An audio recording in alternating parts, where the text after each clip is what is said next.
क्या होता अगर योरीची कभी पैदा ही नहीं होता। हाँ, आज की वीडियो में मैं इस व्हाट इफ सिनेरियो को एक्सप्लेन करूंगा।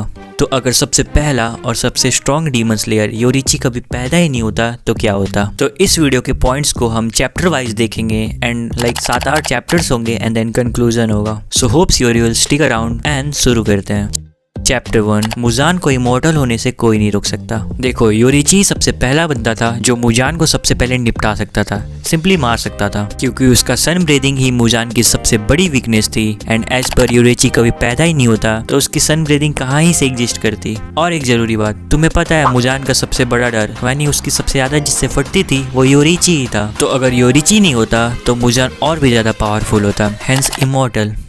चैप्टर 2, सन ब्रीदिंग टेक्निक कभी डिस्कवर ही नहीं होती।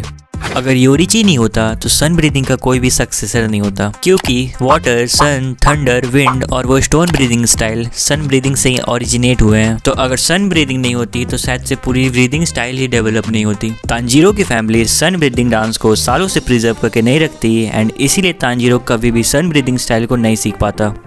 चैप्टर 4, कोकोशिबो कभी डीमन नहीं बनता।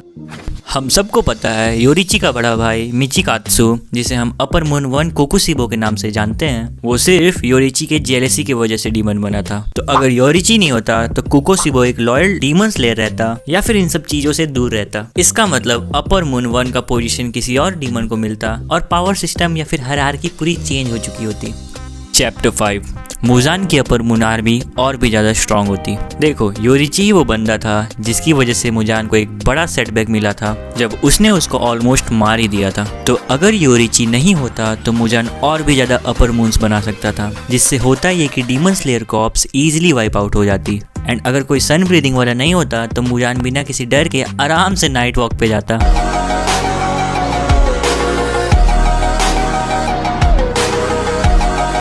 और तो और उबयाशी की फैमिली, जिसका सिर्फ एक ही काम था जो कि डीमन स्लेयर कॉर्प्स को गाइड करना और मुजान को मारने का प्लान बनाना, वो उबयाशी की फैमिली भी पूरी निपट जाती, क्योंकि एक तो बेचारों पे पहले से ही कर्स लगा हुआ है जिससे उनकी ब्लड लाइन वैसे भी वीक पड़ी हुई है। और अगर कॉर्प्स डिस्ट्रॉय हो जाती तो मुजान उबयाशी की फैमिली को ऐसे ही बिना टेंशन के आराम से मारता। यार, उबयाशी है या फिर क्या है मुझे नहीं पता, बट तुम समझ गए होगे। चैप्टर 6, फाइनल बैटल कभी पॉसिबल ही नहीं होता। कोई भी सन ब्रीदिंग या योरीची का स्वॉर्ड टेक्निक्स नहीं सीख पाता तो मुजान को मारना नेक्स्ट टू इम्पॉसिबल हो जाता। तांजीरो कभी भी अपना अल्टीमेट पावर अनलॉक नहीं कर पाता। और तो और नेजुको की ब्लड डीमन आर्ट भी शायद से डिफरेंट होती या तो शायद से एग्जिस्ट ही नहीं करती। तो डीमन स्लेयर कॉर्प्स की पूरी हिस्ट्री चेंज हो जाती और वो एक वीक ऑर्गेनाइजेशन ही हमेशा के लिए कहलाती।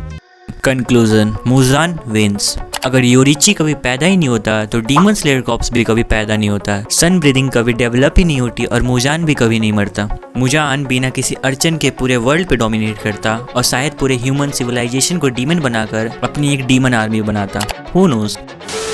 लेंथ के लिए मैं तुम सबसे माफ़ी मांगना चाहता हूँ, क्योंकि आई नो वीडियो कुछ ज़्यादा ही छोटी बन गई है, क्योंकि मैं इस तरह की वीडियोस नॉर्मली नहीं बनाता हूँ, बट ये टॉपिक मेरे दिमाग में आया तो मैंने सोचा चलो बनाते हैं, काइंड एक्सपेरिमेंट। वेल, तुम्हारा क्या व्हाट इफ सिनेरियो है इसे लेके मुझे कमेंट सेक्शन में ज़रूर बताना। अगर वीडियो का कोर समझे तो इस वीडियो को लाइक कर दो, टारगेट 50। और मैं मिलता हूँ तुमसे किसी और क्रेजी वीडियो में, तब तक के लिए।あ